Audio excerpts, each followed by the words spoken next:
Aí eu vou enunciar aqui alguns subtítulos que eu fui tendo, assim, lendo, né? No primeiro parágrafo, que tem uma nota muito bela, muito esclarecedora, tá? Que mostra a origem. Então, ele faz uma abordagem. Kardec era um homem de ciência, tá? Ele era um professor renomado, um educador, tá? Ganhou prêmios acadêmicos, inclusive. Tá? E saiu do seu nome social para assumir um codinome, buscando justamente proteger a própria universidade, vamos dizer assim, a própria academia. Tá? Com essa revolução que ele trouxe com a revelação da doutrina espírita, né? Através, em princípio, do Livro dos Espíritos, depois o Livro dos Médiuns.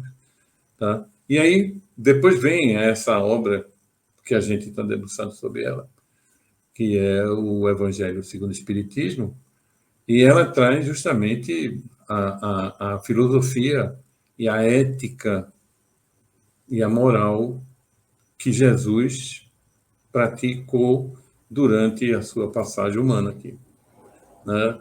Então, é uma obra que a gente já falou sobre isso, não tem contestação, né? Todas as correntes, todas as seitas, ninguém vai dizer que tem alguma coisa do Sermão do Monte que fira algum princípio em relação ao nosso processo evolutivo em direção a Deus.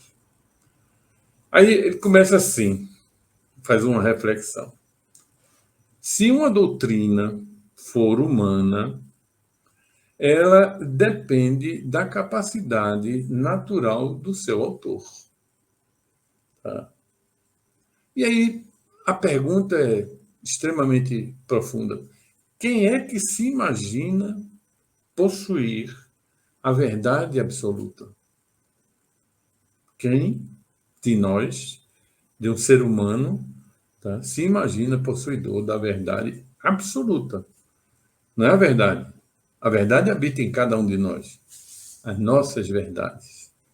Que não são mentiras, mas não é a verdade absoluta. Por isso que nós evoluímos, não é? Tá? Depois, se uma doutrina for apresentada por um indivíduo, haveria de ser creditado todo o seu conteúdo original a esse indivíduo. Né? Aí o codificador tem uma nota, que eu disse é belíssima, ele faz o seguinte, ele diz o seguinte, registra que cada assunto é uma compilação de comunicações afins de registros de registros feitos em outras cidades e em outros centros, em diversos países naquela época do século XIX. Tá?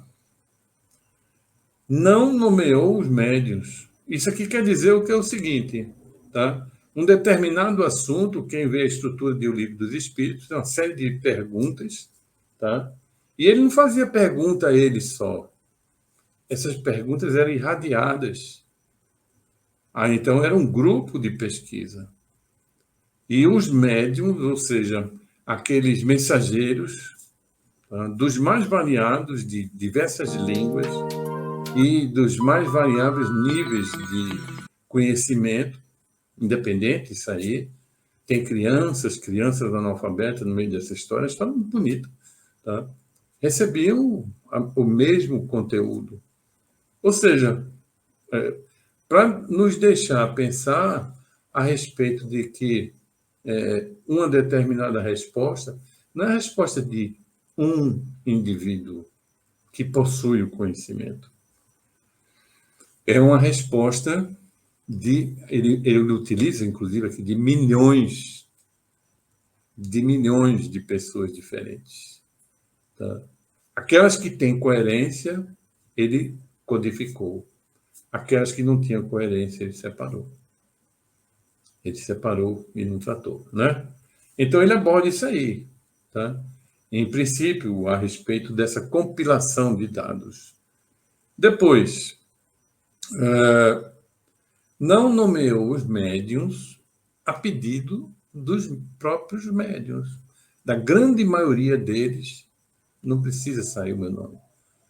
Guilherme Delfim, Jesus nos abençoe a todos, João. Amém. Tá? Obrigado pela sua oração. Né?